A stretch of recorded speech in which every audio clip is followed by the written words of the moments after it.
Hello. Hello. Hi, everyone. How are you? As an Orange County resident, welcome. Seal Beach, just up the road. So I'm looking forward to our last conversation around philanthropy, and with two philanthropic leaders here at the state and local level. So for those of you, obviously I think we're Californians, we know what role philanthropy has played in the last 3 decades around pretty much every single major thing that we've either discussed or done, whether it's in policy or practice, has been informed, supported by, done the evaluation, the research for it. Health philanthropy and philanthropy more broadly, philanthropic organizations have been at the center of that work. So I'm really excited to hear how that Cara and Taryn are thinking about this moment and what they're doing. Because last time I checked, I don't think we have a playbook. If we did, we'd all be pulling it out and working on it right now. How do you deal with so much change and so much uncertainty in the healthcare system, and how do you think about that? And then think about what your prospective agenda is, your defensive agenda, or how you think about preserving things for folks, and doing all of that at the same time, and addressing all of the secular trends that we heard about in some of the other sessions that are continuing, whether it's aging of the population and things like that. So I am very excited for this conversation, for us to learn together. The way it'll work is I'll ask them to share some opening remarks. First, I'll introduce them, but we'll share some opening remarks. I'll ask them some questions, and then I'll open it up. So think about, as you're listening to their remarks, or if you brought a question with you, a burning question or a topic that you want to hear about or talk about, we'll leave some time at the end for that. But first, it's my great pleasure to introduce Cara Carter and Taryn Palumbo. You have their bios, but I want to just give you a sense of who we're going to hear from today. I'll start with Taryn, serves as the Executive Director of the Orange County Grantmakers, a regional association of philanthropic funders in Orange County. Palumbo joined OCG as the part-time executive administrator in 2017 and was promoted after doing an amazing job to executive director in February of 2018. Prior to that, she held roles in public policy, government affairs, education, small business engagement, and community relations. So a wide perspective on what's happening here in Orange County and in California. She also served as a consultant to the United Way of Orange County. Palumbo earned her BA from Loyola Marymount and her JD from Chapman University Law School of Law. So welcome, Taryn. Thank you. And clap for that, yes. Cara Carter is the Senior Vice President for Strategy and Programs at the California Healthcare Foundation, where she develops strategies, provides overall guidance, and leads the program teams in the development, execution, and assessment of CHCF's work. Prior to joining CHCF, Carter was a partner at McKinsey & Company's San Francisco and London offices.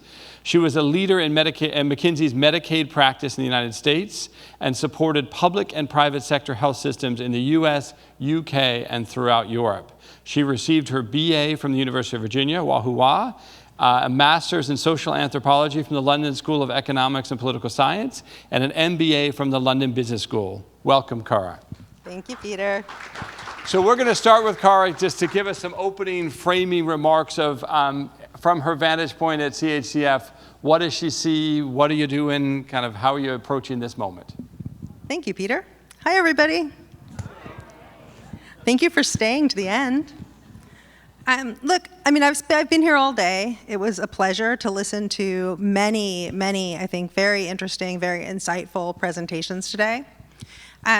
And it brought me around to a couple of things. So first, I would say, for me, these moments of extreme disruption, we're just in a moment, right? We're in a moment of extreme disruption in the healthcare system. And I think they also provide moments of big opportunity. And so I've spent a lot of time for the last couple of months trying to think really hard about where that opportunity is. And it comes a little bit from frustration. So frustration about the moment we're in, frustration about where are we balancing defense with really looking forward to thinking about the vision for what health and healthcare for Californians could be.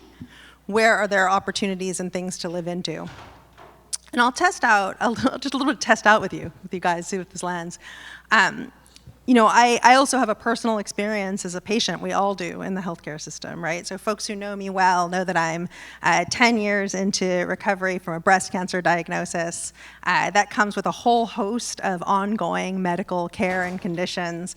And this year I had a little bit of a set of procedures and found myself yet again unable to understand my bill.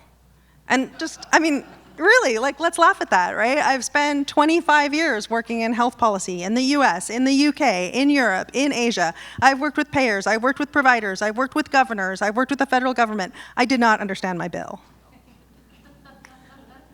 Yeah, I can't, is it a laugh or is it a cry? I'm not sure, but it's true. And then I sat at dinner last night, a few of us came together for dinner last night, and a colleague who works in housing asked a very good question of esteemed colleagues at the table and asked how many Medicaid health plans there are in Los Angeles. And simultaneously, someone said 2, someone said 5, and someone said 6. Yeah. And I thought, yes, and here's the problem. So the thing that's on my mind that I wanted to test out, share, challenge with you all is, healthcare is so complicated. And it doesn't need to be. So I don't think I'm naive. Science is complicated, right? There's complexity there. But I look at what we've created and I see just enormous complexity, much of which we have generated and created. And so I think about these moments of disruption and I think, what are the opportunity for us to just simplify everything? And when I say everything, I mean everything. Healthcare is too complicated for the patient. I gave you my own experience of being able to understand my bill. We know because we poll, right? CHCF polls, left, right, and center polls Californians about their experience of healthcare. Patients don't understand their bill. They don't know which provider to go to. God forbid families have behavioral health needs. They definitely don't know where to go then, right? They don't understand what questions to ask. They don't understand what role technology plays. Again and again, we hear that it's too complicated for patients. Pile on top of that, it is too complicated for providers, right? Healthcare providers, our doctors and nurses spend, 15 to 20% of their time filing paperwork. The administrative burden of the system we've created, this is where it bears down on the people who we want to be providing care to our families, right? And they're spending time instead working through piles of paperwork, mounds of administration, and all of that administration comes with a cost, right? It's not free. There's a cost to that.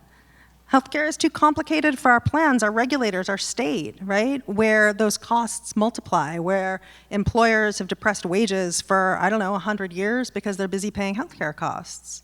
We heard this morning, Medicaid, our Medi-Cal, our Lifeline, our safety net system, mired in such wildly complicated federal and state funding streams that people don't know how to get their way out of it, that our state partners are busy trying to figure out how to not pit beneficiary groups against one another when times of austerity come. So my challenge, I guess, to you all is this is complicated. It's way too complicated. If you flew in from another planet, you'd be like, wow, that's a system they created. And so I'm looking for the opportunities to do better. And I do see bright spots, right? We can talk about CalAIM. That's an opportunity to really streamline things for patients, to create whole person care.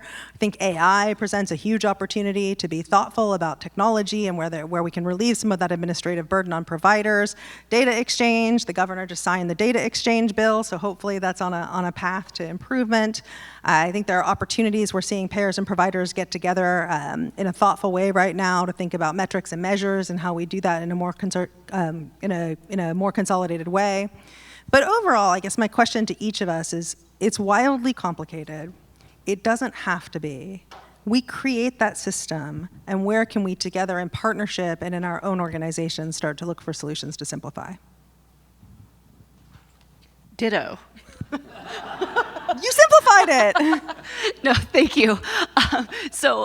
Orange County Grantmakers is a little different. We are not an individual funder. We are a collaboration of funders. So within our community, we have about 55 individual funders, all with their own strategic impact areas, strategies, boards, and goals. So when we are talking about health philanthropy within our community, we are oftentimes taking into consideration not just the health goals of our community, but also how we can connect that and align that back to the individual goals and impact areas of our members.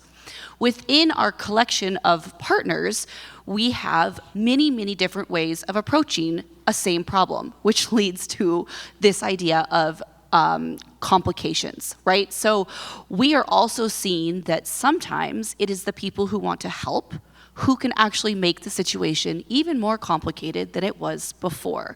So one of the things that we do in our community is bring the funders together to have those really important conversations about who is approaching what challenge and how are you approaching it, so that at least when we go to the nonprofit community, to the service providers, to the networks, they aren't then looking at us and going, wait, you just said one thing, but that funder is saying the other, and we have to try and match every single one of them in order to receive funding and work with you. So my strategy with our partners and our community is really to get them in a room, sit down, and have important conversations about who is doing what and how. It goes back to this larger idea of how does philanthropy in general work with the county, work with the state, and beyond. Now, Orange County Grantmakers is exclusively focused on Orange County, so we really do not engage with the policies or the strategies or the programs that are outside of our community. We have members that are statewide, which is really wonderful because they can bring the perspective of other places to our conversation. But when we are having the dialogue around the table, we are talking specifically about Orange County. And Orange County is unique in that we don't have that same kind of centralized government that covers our entire county. We have 34 cities.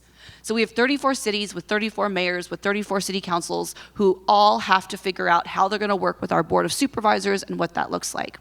So when we are having our conversation here, it's different. It can be even more complicated than we want to make it to be, but we try and synthesize it down. And I'll talk about some of the other things after our intro.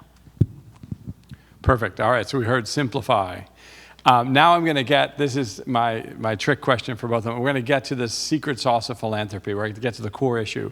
But I'm going to tee it up with this. When I worked for Drew Altman at KFF more than 30 years ago, he would have a poster in his office, and he kept it literally a life-size poster, and it would have how much we were spending on healthcare as a country at the time, and then it would have, which was like literally a skyscraper, and it would have a skyscraping over, growing over time, and then he would have this dot. There was like a laser beam dot, and that was the entirety of health philanthropy spending in our country. And so my question to both of you is, given that disparity, I think we're seeing, saw Helen in the hallway, and she commented, I think it was a joke, I'm pretty sure it's a joke. She said, so to both of our speakers, so you're getting back into the service business, and you're gonna cover all the services that won't be covered coming forward. But so my question to both of you, though, is how do you organize your organization, in your case, Taryn, and Car, the foundation, and the partners that you work with, your grantees, nonprofits, other foundations, to have impact on health access, quality, and cost, and to ultimately what we want to do is improve the health and well-being of the populations, given that scale disparity? Sure, so I can start. A couple years ago in 2020, Orange County received a grant from the CDC to start something called the Orange County Health Equity Initiative.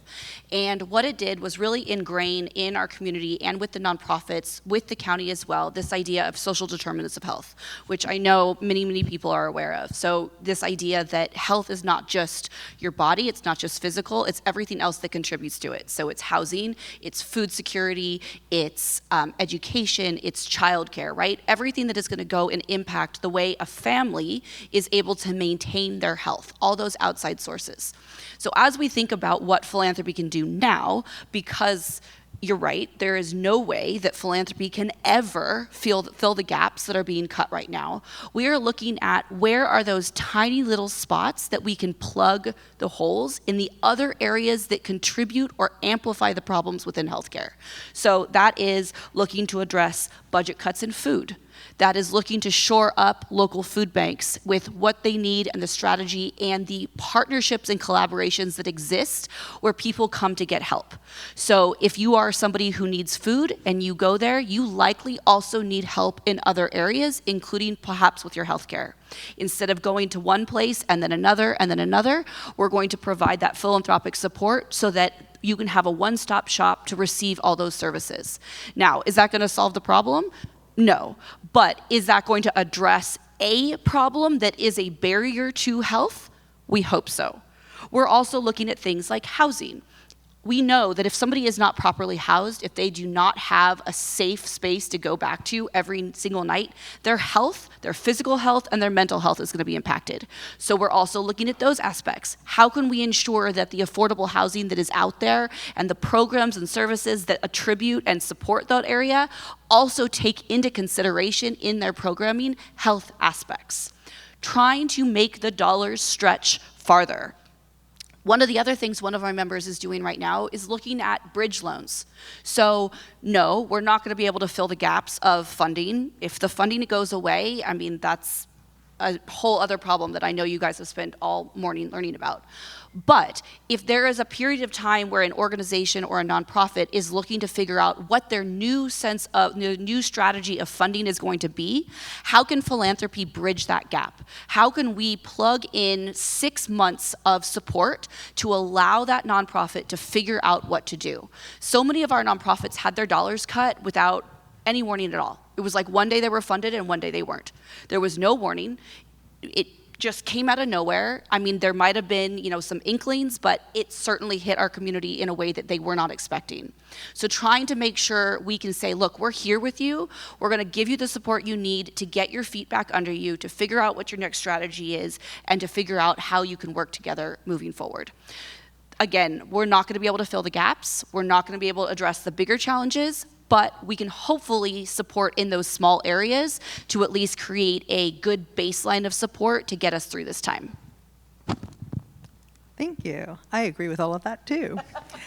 Look, CHCF is a statewide foundation, and we're a small statewide foundation. So, I tend to think about this. I super appreciate Drew Altman's little dot. We are a little dot. Healthcare in California is trillions of dollars. I spend, $45 million a year. It's like change down the back of the sofa. I think that the challenge for philanthropy, or at least statewide philanthropies like mine, is less about plugging gaps and figuring out how to plug them, and more about figuring out how to deploy the assets we have to shift the system. Right, so it's more, I've been doing this job for 9 years, and so for 9 years I woke up every day and thought about what is it that I would like to see the healthcare system in California do and deliver for Californians, particularly Californians with lower incomes, and how can an independent institution like mine help get us from where we are to where we want to be. And honestly, we're not doing great so far. So I'm happy to own that. But that to me is the challenge. So it's not, do I pay for service A or service B? And it's where can we lend our, not just our dollars, but our dollars, our expertise, our policy chops, our communication, our voice, our convening power, which is like a philanthropy superpower, to try to help move a system that is much bigger and much more powerful than we are. I'll add to that because you just mentioned convening power. And when somebody asks me, what does OCG do? And I see my members in the back. It's always I don't even know if we all have the same answer, which we should probably work on. But honestly, what we do is we convene. We bring people together because we do have the power to bring together funders from a variety of different backgrounds, as well as the nonprofit community. And so one of the things that we are looking at right now is actually convening a group of funders in Orange County to look at the landscape here and figure out what collaborative giving would look like. Not pooled funds. So if anyone's familiar with that term, we're not asking everyone to put all their dollars into one big bucket and then we all have to decide how to spend that money in one way, because we tried that, by the way, and I can give you a long background about how that went. We did get some money out. It was very successful, but it took us about 5 years. But instead, it's, okay, we all have our individual funding streams. How can we make sure that they align and support one another so that we are no longer giving money in ways that are completely disparate from each other? So our convening power, that superpower, is we can get everyone in the room and at least have that conversation to begin coordinating where the money is going to go and how it's going to impact our community. Great. That's a perfect segue to my next question, because I think this period is about hard conversations. It's about things that are not comfortable. It's about things that we are being disrupted. The system is being disrupted, and the question is, how will we respond? And so you both talked about opportunity for change, simplification, not collaborative funding, not pool funding, but also even potentially mergers between grantees and nonprofits, or difficult conversations that we have not had in the last 5 or 10 years, right? It is not the wake up and what can we do to move forward. So how are you starting and facilitating these very difficult conversations? What have you learned about the process, about building trust, collaborating, and then first and foremost, getting folks unstuck, right? So moving past the shock of this and the challenge. And then what's your advice for others in this room about meeting this moment through collaboration? Okay, so first off, it's a hard moment to talk about getting unstuck, since I'm about to go hopefully get on a plane, but who knows, maybe not, because the whole country is stuck. It's true, right? So the problems around these questions that you're asking about trust and getting unstuck and collaboration. I mean, look, 2025, man, this goes far beyond healthcare, far beyond philanthropy. Like, as a country, as a democracy, I honestly think we're in a pivotal crisis moment on trust and collaboration. And so I don't know that I would ever profess to say that I have the answers when the problem seems so vast. There are two things that stick out to me that feel really important and that it feels like will help us, if not solve the problem. One is our values, right? There is not a person, I promise you, there is not a person in this room who doesn't come to it with a set of values that have a big Venn diagram. Right? Why do people get into healthcare? Why do people get into caring professions? Why do people get into this kind of work? Right? I think we're all aligned on what we're trying to do here, what we aim for, what the bottom line is for people who do this kind of work.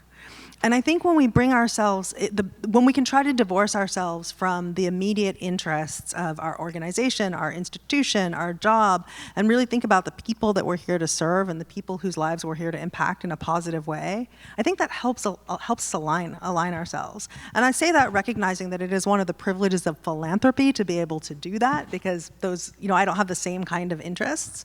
But I think that for me is step one, and step two is about humility.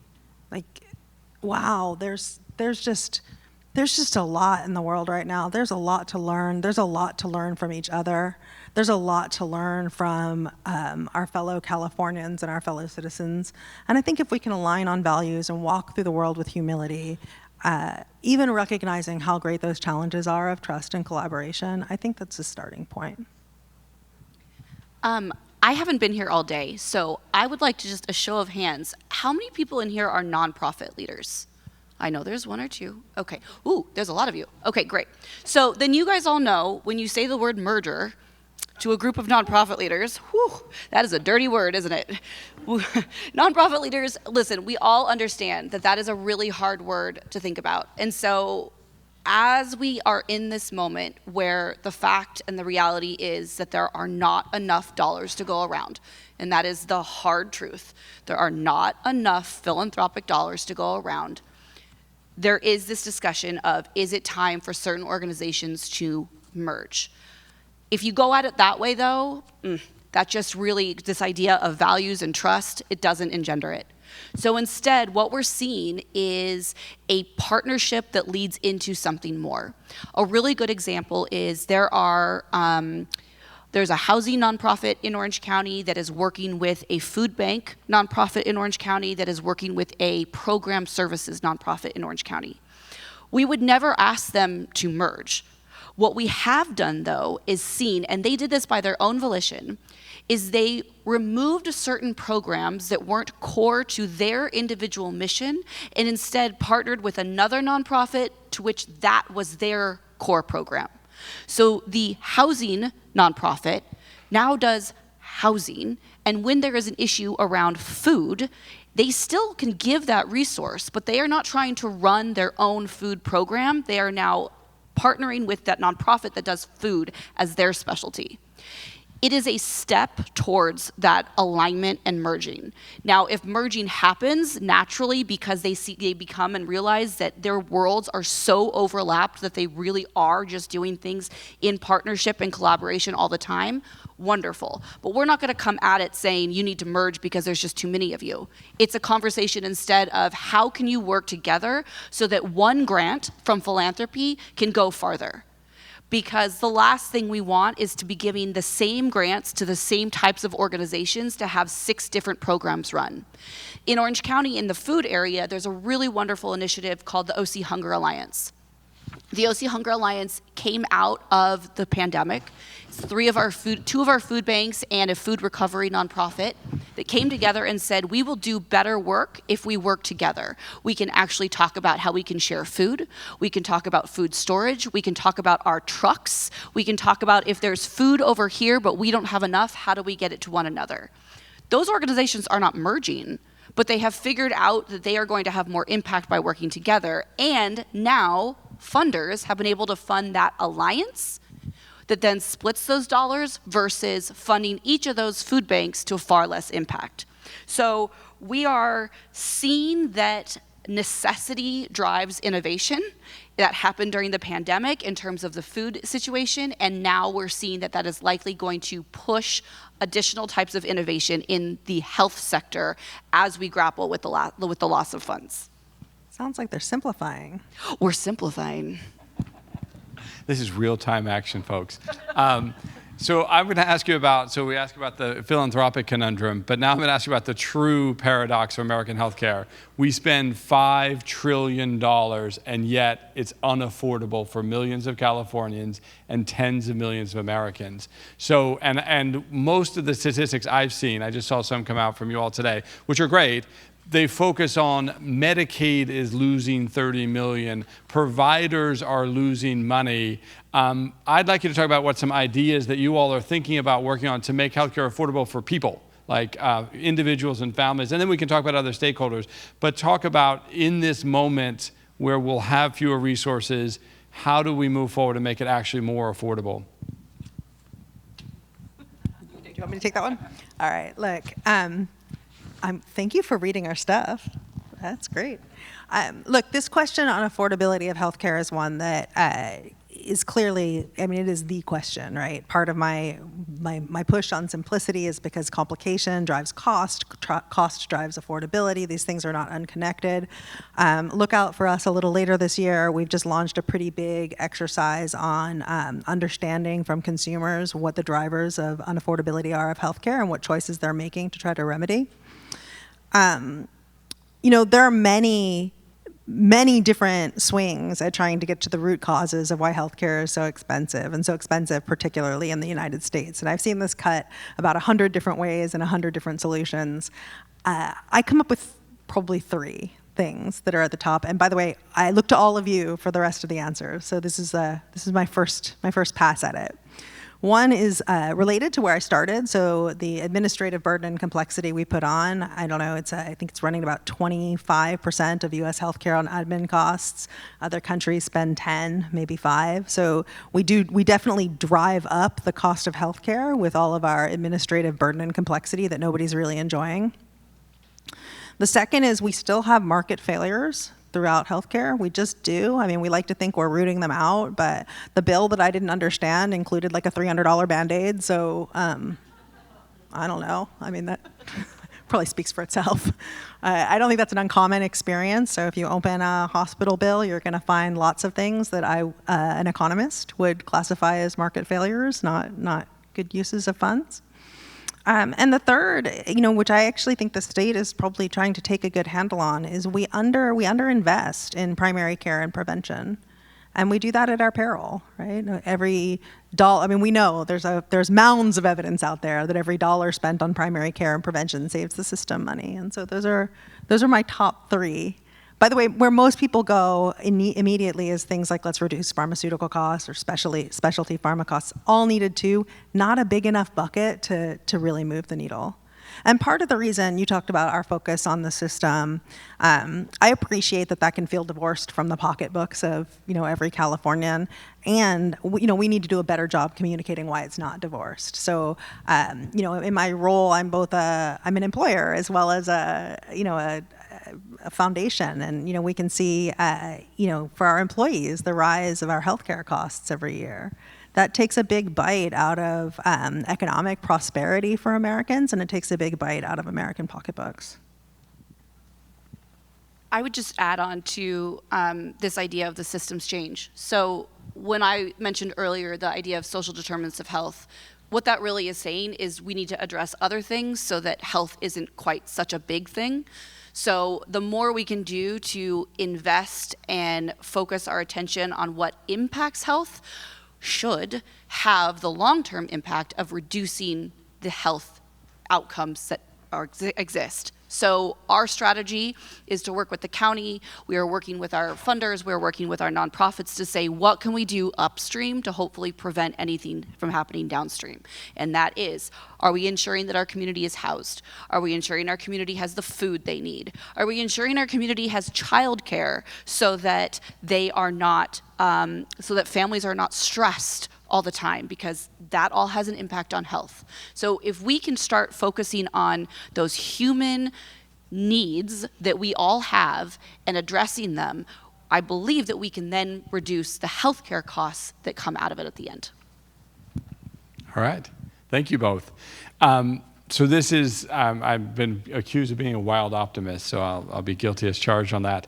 So I'll ask an optimistic question here. So much of the conference, much of the conversations that I've heard over the last few months about the federal policies, and I put health policies in quotes because I don't, as a person who's been in health policy for 35 years, I don't recognize them as traditional health policy. They have profound implications for what we're all doing and the work, but they're not traditional like single payer versus a market-based solution, but they are truly affecting health. Most of them, I would say, have been perceived as negative, right, to current stakeholders in the healthcare system. They were projecting negative implications with relatively fewer resources, people losing access to care and coverage. But my question for the two of you is, despite all that, or in the midst of that, do you see any federal bright spots? And if so, what could we in this room and others do to take advantage of those bright spots?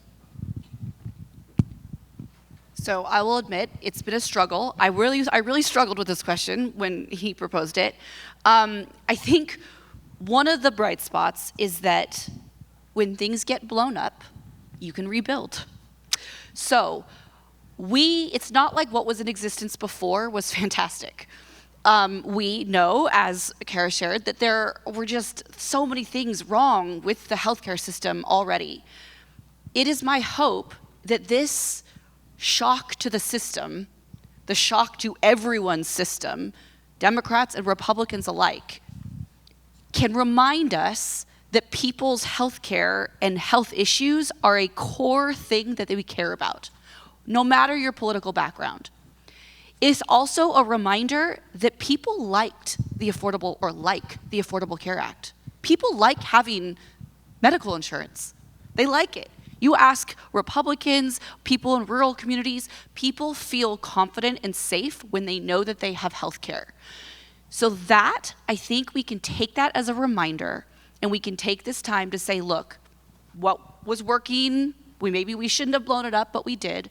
So now how do we get back to the place where we can reinvest on what people are clearly caring about, which is ensuring that people have medical coverage and the ACA and the different things that came with that? I mean, yeah, I agree with that. Look, I think to do this kind of work, like the kind of work I do, the kind of work you all do, I think you have to be a little bit of an optimist. Right? I mean, none of us can do this work for 20 years, 30 years. We see some, I don't know, some things we've been talking about. I mean, certainly since the beginning of my career in healthcare, we've been talking about how it's too expensive and how we're not getting enough value out of it in terms of quality outcomes. You gotta be an optimist to keep kind of, keep working on that after 20 years. And I both agree with you. I think that these moments, I really do think that these moments of disruption are just opportunity. I mean, markets tell us that too, right? That's when you see the most innovation happen. That's when you see the most creativity happen. It's when you see truly new ideas flourish, when we've created such a threat to our existing way of doing things that we have to shake it up. And I think that there are some places, like some tactical places in this administration where there are opportunities. Innovation is certainly one of them. Technology is certainly one of them. We've heard that all day, right? I mean, the AI evolution is coming for us, whether we want it to or not. It's here. Things like data exchange, huge opportunity that underline all of the kind of innovation that we would like to see happening in healthcare. We can lean into that.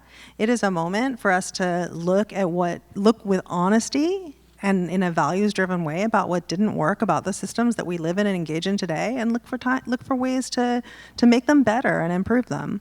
And at the same time, I think it's a moment for us to think about what a longer-term vision is. What do we want out of this system in 5 years or 10 years, so that we're not having the same conversation? Thank you. Thanks, both. So it's easy and human to get caught up in the urgency of the moment and to read the headlines and that this happened yesterday and this happened at noon and this happened at 3 o'clock. And this is my meanwhile question for you. So meanwhile, all of this is happening, and yet we are experiencing a number of very profound secular changes that will influence healthcare delivery, healthcare outcomes, whether it's the aging of a population.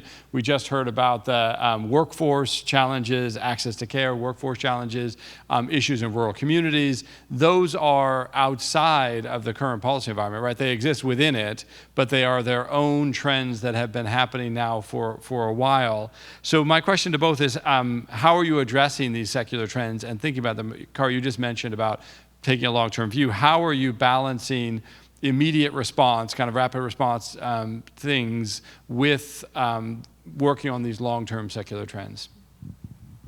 I mean, how can you not? It would be my answer to you. So how can you not? We all live in the same world, right? So can see those trends. I mean, I would pile onto their aging population, aging healthcare workforce. We talked earlier about the trust break in both institutions and in each other, the kind of threats to, the American way of life or democracy. I mean, there's a lot of trends out there. And so I think that we divorce those from our thinking about healthcare and health policy at our peril. And I found I was a little perplexed by the question, actually, because I don't know how you can not take those things into consideration as you kind of plan for what you want the future to be. Well, maybe let me ask you a different follow-up. So in your affordability, right, this is an urgent issue. It can both be an urgent issue of affordability and, sadly, it has been a profoundly persistent issue for 30 years. How do you do both and? Like, how do you work on it as the urgent issue of people literally will be losing access to vital services and will have negative, could die, have negative outcomes, consequences, and at the same time, propose a vision that would turn the corner or change the trajectory for the next 5 or 10 years? Oh, human ingenuity. I think we can do both things. We can do both things, right? We can try to address the immediate challenges at hand. Yes, it is true. Projections for loss of coverage in California for the next few years, 3 million people. I mean, since I've been working in California, our insured rate has gone only in one direction, and buckle up because we're going to prepare for it to go the other way.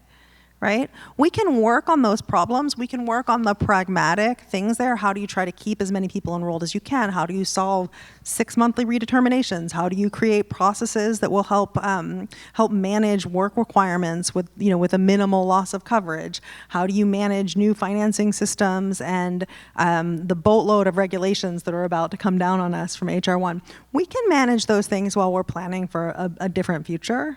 I think we have to be able to do that, right? I mean, the political winds blow as they do. And I think that we are able to hold longer term vision, hold with humility and values as our central tenets. I think we can listen to the people around us, listen to our community, and hold a longer term vision of what we want the world to be or what we want our world to be. Look around this room. It's full of smart, ingenious people working on health and care, working on our most important issues. We can hold both things. We have to make space for it. We have to make space in our hearts and our minds to be able to do that. But I think we're able to. Cool. I agree. I also think that it's an opportunity to tell a better story about how everything fits together.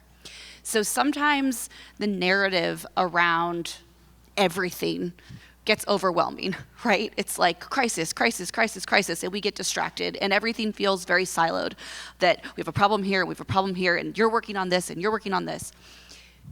The story and the narrative that I think we can move toward is how everything is connected. So earlier in January, March of this year, Orange County Grantmakers released our second Orange County Equity Profile. And what that does is it looks at all the common demographics and workforce and population changes and immigration status of our community, just like you would see in any economic report. But the difference is that it layers over the top of it an equity lens. And by that it is, okay, if you come from this background, what does that mean for your ability to reach whatever level of middle income? If you are striving for a house in Orange County, where 1.2 million is the average home cost here, what do you need to do to be able to earn that? By taking that broader picture, it allowed us to see both the trends in the long term as well as sort of what's happening in the moment now. And I've been taking that narrative and that data to people who might not be working in the space that I am. They're not the healthcare professionals who are on the ground every single day who feel everything so raw and personal. It's really hard to communicate sometimes what's happening now and the urgency of what it means later if you are not in it every single day. My husband is an attorney and he works in a completely separate area, and he doesn't always understand why I come home stressed. Like, my job is to go to coffee meetings a lot. I have a great job. But also, I'm hearing the stories every single day of what is happening in our community and how people are being impacted, and I can feel it viscerally.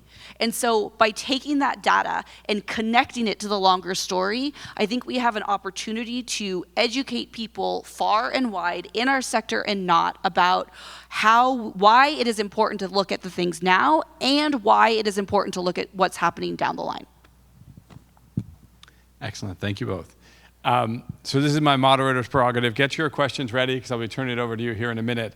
This is my personal crusade. Now that I'm a free agent out in the world, kind of institutionally adrift, I have a personal theory that we go wrong in healthcare as a country right at the beginning.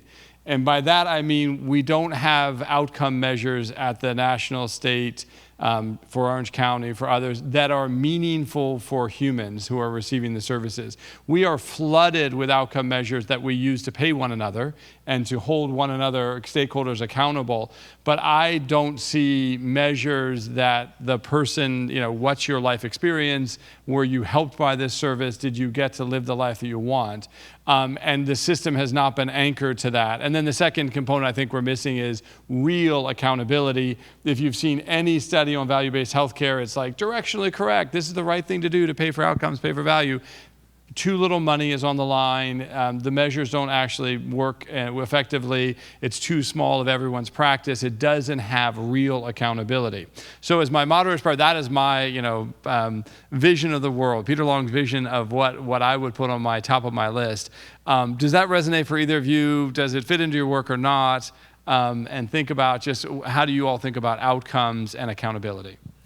So outcomes are like the dirty word for philanthropy, because you both want to give general operating grants that attribute to whatever a nonprofit needs, but you also have to have a report to be able to share with your board of directors. It is the challenge of philanthropy. I think one of the things that we have seen in Orange County for this is we have a 211 system that people can call to get resources, to get help. And the 211 system right now is undergoing a huge revitalization effort to actually start to capture some of those questions. So when somebody calls, how are they helped? Who are they sent to? What nonprofit takes up the challenge to support them?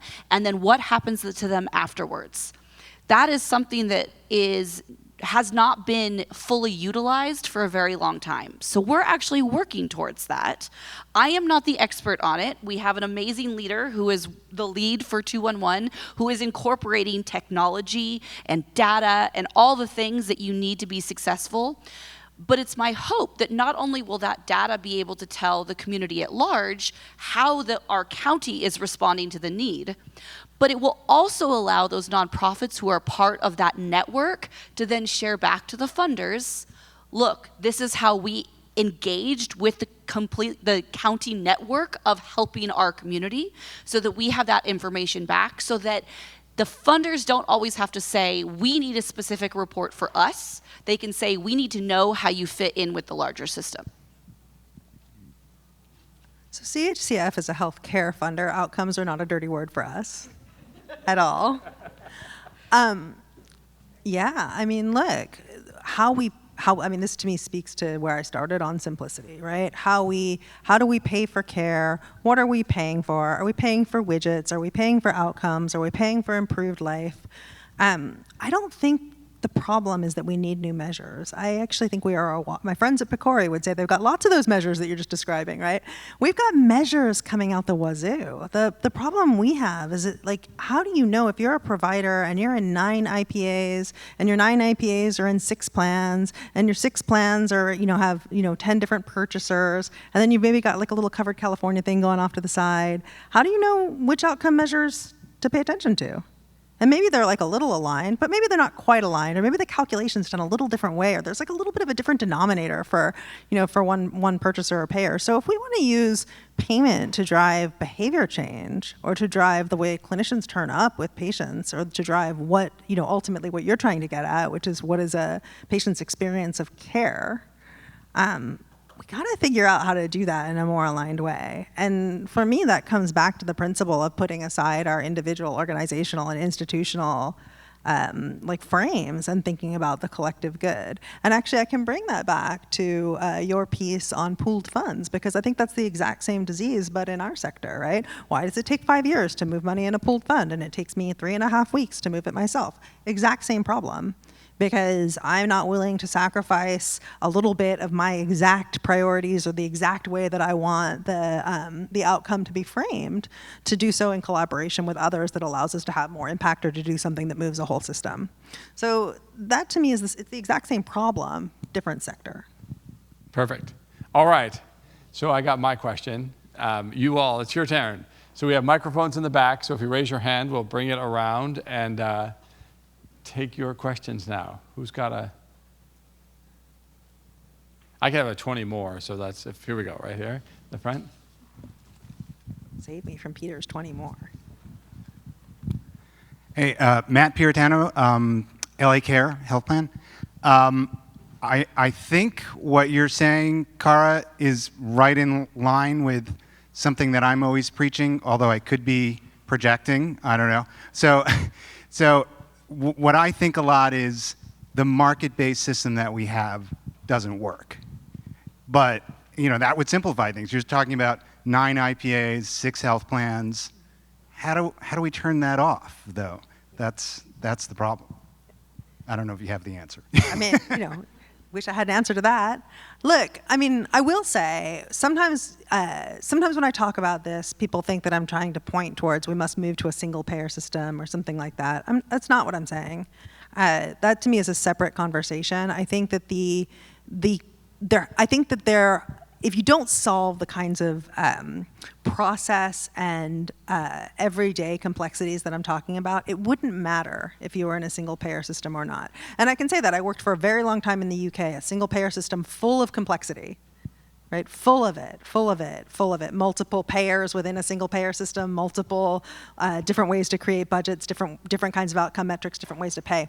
So to me, I'm pointing less at it has to be a commercial system or a single payer system or a private system or a not-for-profit system, and more about what are the fundamental principles that we're thinking of. So, starting with the patients, right? So starting with, can patients in California, all Californians access the care that they need in a timely and effective way?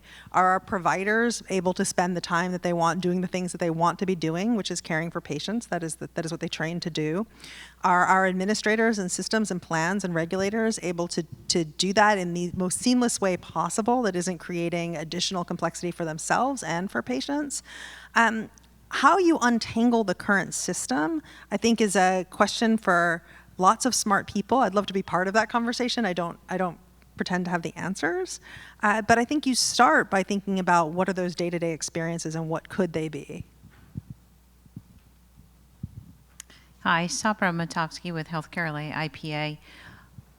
I think we do have so many measures, but I honestly feel like the measures are moving us a little bit away from the patient-centeredness of care.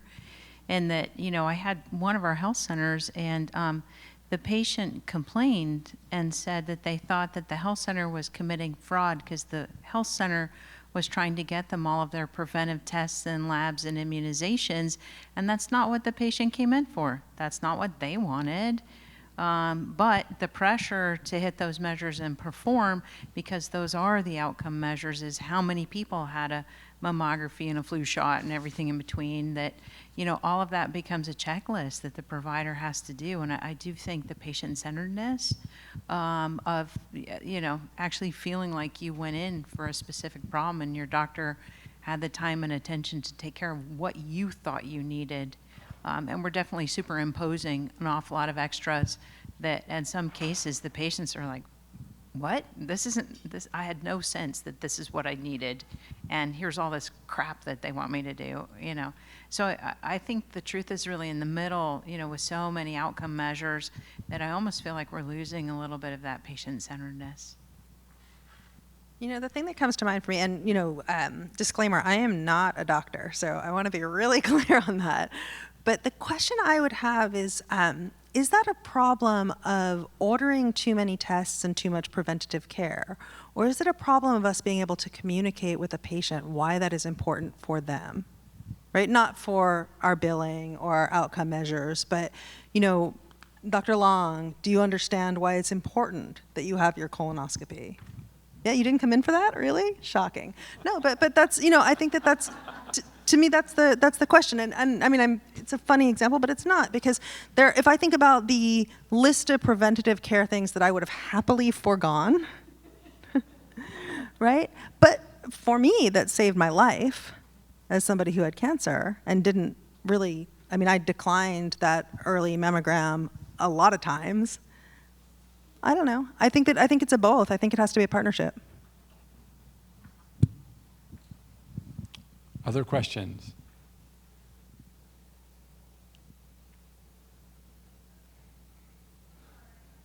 All right, well, you're thinking of, I have one more question, then we're going to give you a little more time. This is, what's the best idea, or give, promising ideas that you've seen implemented in 2025, either policy or practice in California? What's something you've seen that you're like, wow, I'm excited about that? It's, we won't go to best practice, we'll say it's promising. It's a good philanthropic term, promising practice. You like that term? Okay, so I didn't think about this one in advance. So let me give two off the top of my head, things that I'm excited by. Anybody here from LA County? Okay, so the work that you all did on forgiving medical debt, I thought that was pretty cool. Like, that was cool, right? Like, that's cool. Did anyone work on that? That's super cool. You guys know about this? You spend, I don't know, you spend $500 million to relieve, I don't know, $500 million in medical debt. That's pretty cool. Makes sense, right? I don't know, made sense. I like that one. The other place I'd go is, I've actually seen a lot of really promising work around CalAIM. And look, I know it's been hard. I know it's been a lift. I know it's been years in planning. It follows on the heels of whole person care, also years in planning. But I actually think we're starting to see some really promising things happen on the ground that create care that is tailored around individuals and their needs. And I think that's pretty cool too. Okay, I thought of one. I had to give it some thought, but so as I mentioned, during the pandemic, Orange County had the Orange County Health Equity Initiative, and that was CDC funded. That funding ran out. Once it ran out, there was this movement and trust and relationships that had been built among the nonprofit serving community of health impact areas. It was different collaborations among demographics and service areas. And there was a feeling of, now what? We put in all this work and now the money has run out and this is just going to be another thing that we tried and then doesn't continue. I also mentioned we had that pooled fund. So after many, many years of sitting on those dollars, we were approached by some partners from that OC Equity Initiative to form the collective of collectives, which we now just call the Equity Collective because that was a lot. And Orange County Grantmakers was able to use that pooled fund to fund a consultant to help keep the Equity Collective alive. And what that is a group of nonprofit leaders who all work in the health sector, who have built trust with one another, being able to advocate as a group to the county on behalf of budget and other policy needs in the health sector. It is still a work in progress. The consultant is still there. We have funded them for 2 years. But the fact that our nonprofits who are part of that were willing to give up some of that autonomy and to find alignment in values and start working together in how they approach our county government, that's a win. Those are great. We have time for one more question. Who has one? Right here. Thank you. Mike is coming right behind you. Mike is coming. Thank you. I'm Percy Howard. I'm the president and CEO of the California Institute for Behavioral Health Solutions. My question is, what innovations are you guys looking at to be able to communicate directly with communities about community needs versus through CBOs and other organizations?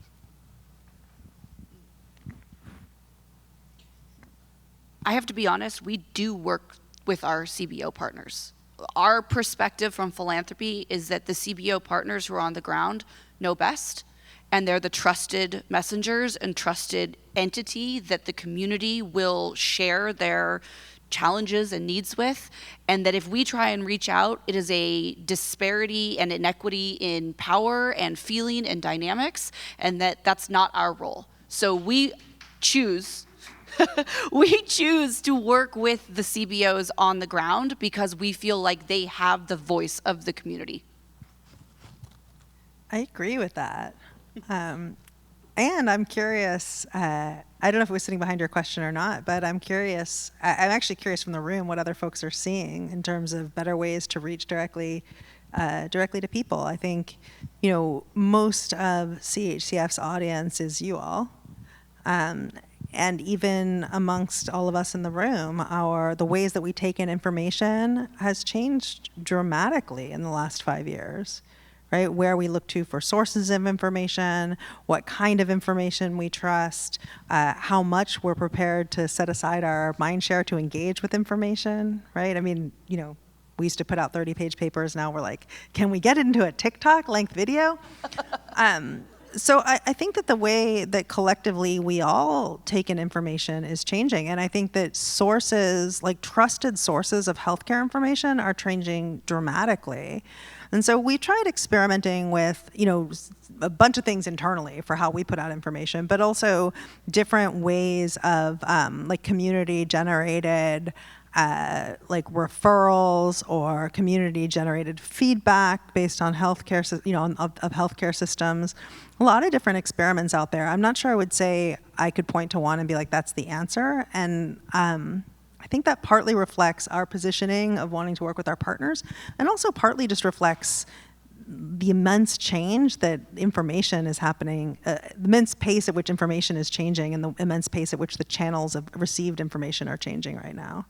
So I really like the question. I have a lot of curiosity about it. Perfect. All right. Well, thank you all. I'm going to leave you. Thank you. We've covered a lot of ground, and you've given us a lot of good suggestions. I'm going to give you each a chance to give us a closing thought for the day. Like, what's something that we each can take with us? What's the thought you want to leave us with? There is still room for optimism. Sometimes when I feel overwhelmed with the challenges in the news, I am able to then reconnect with the community members, and I'm reminded of the power that we have. I'm going to do a little personal plug. OCG has an event coming up this Thursday. We have 539 people coming to an all-day summit where the goal is nothing but talking about how our community is resilient and strong, and the brave leaders that are here that are doing innovative things. That's it. That's the whole day. And I have more people registered than I can technically fit. Don't tell the hotel. And so the fact that they are there and the community is willing to engage, that gives me hope. Okay, well, I don't want to follow that. And we're 40 seconds over. I would just say, these moments are moments of opportunity and would really challenge us all to lean in on it, not lean back from it. So really look for those ways in which we can make our system better, make it more simple in our day-to-day experience and our day-to-day work. Because I think the way that we get to the future we'd like to see is partly visioning system-wide and partly every single one of us looking for opportunities to make change every single day.